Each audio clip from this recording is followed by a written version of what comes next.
Un segundo. Un abrazo grande para todos. Estamos presenciando pues escenas que sabíamos que de pronto iban a ocurrir, pero que para eso estamos un poquito prevenidos. Sin embargo, nos asaltaron. Ya teníamos la conexión, creo que una hermana estaba orando, habíamos entrado, cuando de pronto el equipo ¡pum!, se apagó, se reinició misteriosamente. El celular se me apagó. Le alcancé a mandar un mensaje a mi hermana, no sé por qué, pero se me apagó, está totalmente apagado. Y entonces tuve que esperar. Pero gracias a Dios, que Él es más poderoso. Amén. Amén. Queridos Amén. hermanos, gracias por sus oraciones. Vamos a continuar. También en las cosas que van pasando en esta temática que estamos tratando en esta semana, nos damos cuenta cómo es que se maneja el conflicto entre el bien y el mal. Tenemos la oportunidad de ser testigos de, así como vimos o vemos cuando estudiamos el libro de Job, las situaciones que uno no sabe de dónde aparecen, pero que a veces son para bendición y a veces no son para bendición, porque proceden del mal. Entonces, hay un texto en las Sagradas Escrituras que yo utilizo siempre, me lo he escuchado muchas veces. San Juan capítulo 7, versículo 37 y 38. San Juan capítulo 7 dice: en el último y gran día de la fiesta, Jesús se puso en pie y alzó la voz diciendo: si alguno tiene sed, venga a mí y beba. ¿Tiene sed? Tengo sed. ¿Cuál es la solución? Ir a Cristo y beber de su palabra, beber de las cosas que son esenciales para la vida eterna. Dice el versículo 38, el que cree en mí, y anoche estaba citando este texto en otra reunión, dice, como dice la Escritura. Oiga bien, es como tú y yo podemos pensar, no es como se le ocurre a un pastor, no es como se le ocurre a un dirigente, no es como se le ocurre a un anciano, no es como se le ocurre al que sea, es como dice la Escritura. Y durante la historia hemos visto cómo las personas van siendo sometidas, van siendo engañadas a través de ciertas creencias. Cuando el sistema romano comenzó a expandirse en el mundo, que posteriormente se llamó la Iglesia Católica, y por supuesto la Iglesia Católica Romana siempre va a estar ligado a ese nombre, porque procede de Roma y su sede está en Roma precisamente. Entonces, los pueblos empezaron lo que ellos llamaron las cruzadas evangelísticas. De cruzadas poco tenían, de evangelista bastante discutible el asunto. Y entonces, según ellos, estaban espiritualizando o estaban llevando la religión al pueblo, la creencia en Dios, pero ya sabemos cuáles son los ardides del enemigo. Ya sabemos cómo son las tretas de Satanás. Y empezó a envolver al mundo bajo un manto religioso que no tiene nada que ver con las cosas de Dios y de su palabra. Así que el mundo empezó a ser sometido bajo este sistema que se impuso y que además, entre otras cosas, reconocemos que Dios ya lo había manifestado, ya le había dado la orden anticipadamente de que ellos podían ejercer este control, este dominio. Es como cuando el enemigo pide probarte. Él no puede probarte, él no puede tocarte si Dios no lo autoriza. Así que este sistema empezó a apoderarse de todo el sistema político, de todo el sistema económico, de todas las comunidades. Y por supuesto, la orden religiosa implicó, como dijimos en el día de ayer, trasladar un día que ellos tenían como el 13 de mayo, que era dedicado al Día de Todos los Santos, a hacer un traslado de día. Ahora ya esa fiesta que se celebraba el 13 de mayo en Roma, ahora ya iba a ser eh, para noviembre, ya iba a ser para noviembre. Entonces se instituye que en noviembre tenía que ser la fiesta. Y como era la época del oscurantismo, era la época en que todo el mundo iba caminando según dictaba este sistema, entonces, mis queridos, la situación se tornó bastante complicada cuando surge el islamismo y surgen más adelante la reforma y está la oposición de los grupos como los valdenses y algunas cosas que detuvieron de alguna manera atroz esta atroz época de la humanidad. Se llama la época del oscurantismo porque no hubo avance en ninguna de las ciencias del conocimiento. Las artes se paralizaron, los conocimientos científicos se paralizaron y entonces empezó a introducirse en el mundo una serie de creencias, todas llenas de fábulas, de misterios, y cuando llegaba esta fecha del 31 de octubre, entonces parece que todo se concentraba allí. Y entonces el famoso Samaín, que por mucho tiempo fue Samaín, aún en la Edad Media fue Samaín, entonces se celebraba junto con la fiesta de Todos los Santos. No dejó de ser Samaín porque la iglesia de Roma instituyó su fiesta el 1 de noviembre y lo juntaron con la del 2 de noviembre.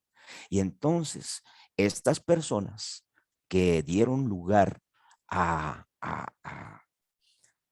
imponer esta celebración,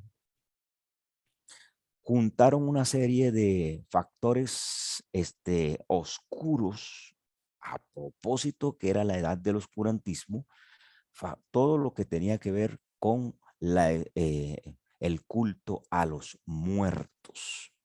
Ustedes ven que las imágenes que vemos para estas celebraciones tienen que ver con calaveras, con esqueletos, con tumbas. Aquí nomás al lado de mi casa hay una casa adornada y tiene como si fueran fantasmas. Hay unas tumbas en la frente eh, que habrán hecho como si fuera Navidad, tumbas con lucecitas, calabazas y otra serie de elementos que se van juntando. Los primeros, acuérdense que eran los nabos, los pueblos del norte de Europa eh, lo hacían con nabos, pero después cuando se introdujo acá, mucho tiempo después, ya cuando como dijimos ayer, en Norteamérica se hace entonces lo de las calabazas, pero lo estamos trayendo a colación porque es lo que estamos observando hoy día. Los murciélagos, las arañas, las cosas que tienen que ver como con algo que les encanta según los que dirigen estas actividades a los espíritus que proceden, que se levantan en ese momento y tienen que ver con su paseo por nuestro mundo físico. Escuchen bien lo que pasa en esa actividad. La gente está, por su parte, siendo sometida y a la vez que siendo sometida, siendo engañada. Eso, más o menos, es lo que está pasando hoy día. Pero llegando a la época de la Edad Media, en esa época del oscurantismo, las personas, por más rebeldía que mostraran, no podían contra este sistema. No pudieron los musulmanes, no pudieron los valdenses, no pudieron los reformadores. Fueron como si una especie de freno, sí, pero no pudieron con el sistema, porque era palabra de Dios que había permitido que este sistema tuviese poder, ¿cierto? Y el poder no era del sistema, el poder era que se le había autorizado al enemigo que le diera poder al sistema. Entonces, las cosas se van juntando proféticamente, van cumpliéndose las diferentes creencias, se van reuniendo una serie de factores que las personas todavía hoy día creen. Por ejemplo, aquí estamos llenos de creencias extrañas en medio nuestro, ¿cierto? ¿De dónde salieron todas esas creencias? Precisamente de este tiempo. Este tiempo juntó las creencias que venían de los pueblos que paganos, que no tenían que ver con la dirección de Dios. Sin embargo, es una característica de Dios revisar con su ojo sabio, por decirlo así, el funcionamiento o la mecánica con que actúa cada uno de estos distintos pueblos y en las distintas épocas. Y algunos elementos de estos van siendo tomados para los propósitos de Dios. Oiga bien, si tomamos un ejemplo, tomamos, por ejemplo, Babilonia. Tomamos, por ejemplo, el mismo sistema cuando estaba en su apogeo. De ese mismo sistema Dios cogió elementos, ¿cierto? Algunas personitas que fueron los famosos llamados reformadores, que hoy ya se les ha cambiado el título y ahora son reformadores de la iglesia. Entonces ellos están tratando de cambiar las cosas y acomodarlas para que no se vean que fue un conflicto, que fue algo así, ¿no? Entonces, cuando salieron los reformadores, la época de los reformadores, desde que salió por allá Calvino y los demás, y hasta la época de Lutero en el siglo XV, XVI, entonces estos reformadores hicieron como un freno al sistema. El sistema no fue más atroz con la humanidad porque Dios intervino, porque Dios cortó los propósitos del enemigo. Y entonces, de alguna manera, frenaron eso que ellos llamaban la Santa Inquisición. El que no estaba de acuerdo con las cosas que ellos determinaban, que ellos enseñaban, que ellos predicaban, si se quiere decir la palabra, entonces era sometido, y si se colocaba en el lado de rebeldía, entonces era llevado a alguno de los procesos de la famosa llamada Santa Inquisición. Y entonces la gente, ante el temor, pues mejor decía, no, hay que obedecer, hay que seguir los parámetros. Entonces ya los famosos druidas ya dejaron de ser los famosos druidas, ahora eran los monjes los que comandaban todas las acciones religiosas de los pueblos conocidos, y de los que no eran conocidos, pues también eran sometidos, porque entre más iban avanzando, más se iban dando cuenta de que necesitaban llevar supuestamente el evangelio a esas provincias, a esas comunidades. Y así llegó y pasó todo este tiempo. Ustedes saben que este es un tiempo muy largo. Pasaron 1260 años de sometimiento y de engaño en este planeta. Y pasaron todos esos tiempos a pesar de la resistencia de algunos, el sistema, hasta que no se canceló el permiso de Dios, no dejó de ser lo que estaba determinado por la profecía que iban a hacer. Y allí llegamos, mis queridos, a pesar de que perdimos algún tiempo para comentar algunas otras cosas bíblicas. Esta es la esencia de la Edad Media con respecto a lo que estamos conversando. Recuerden siempre, el Señor advirtió al pueblo, no hagas como las cosas que acabas de ver, escuchar y algunos practicaban.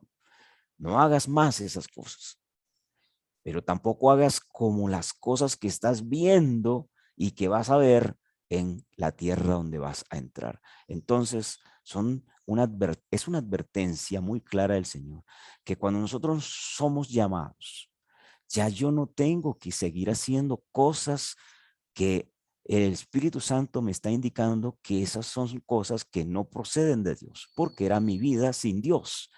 Y ahora que conozco a Dios, el Señor me dice, no hagas las cosas que estás viendo, no hagas las cosas como el mundo las hace.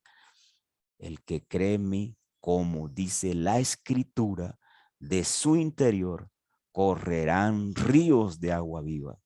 No esperes, mis queridos, que fluya el Espíritu Santo a través de ti si estás practicando cosas que no corresponden. Esta fiesta, que tiene su origen un poco misterioso en estos pueblos, de alguna manera el enemigo la fue trasladando y la incrustó en el pensamiento de las personas. Hoy día la quieren disfrazar con la cuestión de los niños también. Los niños están involucrados allí porque ellos ese día piden dulces. En los grupos, al inicio, en el Samaín que decimos, los niños no participaban allí. Los niños eran objeto de sacrificios. Y miren cómo se trasladan los pensamientos y las cosas. Entonces, Dios abre nuestros ojos para que podamos ver, como dijo el profeta, abre el ojo de aquí, de mi compañero, para que pueda ver que más son los que están con nosotros que lo que ofrece este mundo a través de las acciones del enemigo. Nunca olvides que estamos en un conflicto, que tus acciones o tus pensamientos deben derivarse de las acciones que quiere Dios en tu vida, de los pensamientos que deben circular en tu mente, deben circular porque Dios así los dirige. Mis queridos hermanos, mañana vamos a continuar cómo entra la iglesia adventista en esto. ¿Listo? ¿Cómo se conecta el Halloween con la iglesia adventista? ¿Qué dice la iglesia adventista? Y espero entonces que podamos continuar y que no nos vaya a suceder cosas extrañas como las de hoy. Vamos a orar. Amén. Querido Dios que estás en los cielos, con el transcurrir del tiempo, las cosas van tomando unas formas, una estructura que aparentemente dan la imagen de buenas, porque el enemigo es experto en el engaño. Pero ayúdanos, Señor, porque tú eres el único Dios verdadero.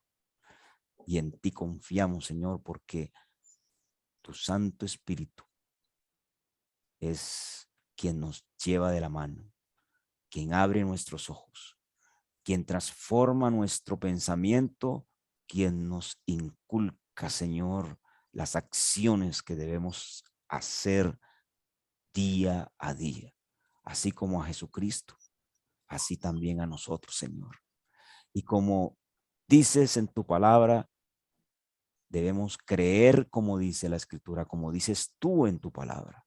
Así que enséñanos, Señor, enséñanos a transitar la senda angosta como debemos caminar en ella, no apartándonos ni a derecha ni a izquierda. Es decir, no siendo ni superficiales, ni tampoco ciegos y radicales, sino en el marco de la dirección de tu Santo Espíritu, llevándonos de la mano hacia el reino de los cielos. Bendice a mis hermanos grandemente y ayúdanos para seguir teniendo un fundamento en Cristo Jesús. Gracias, Dios, por escucharnos y por la bendición grande que les darás a cada uno en este día. Oramos en el poderoso nombre de Jesús.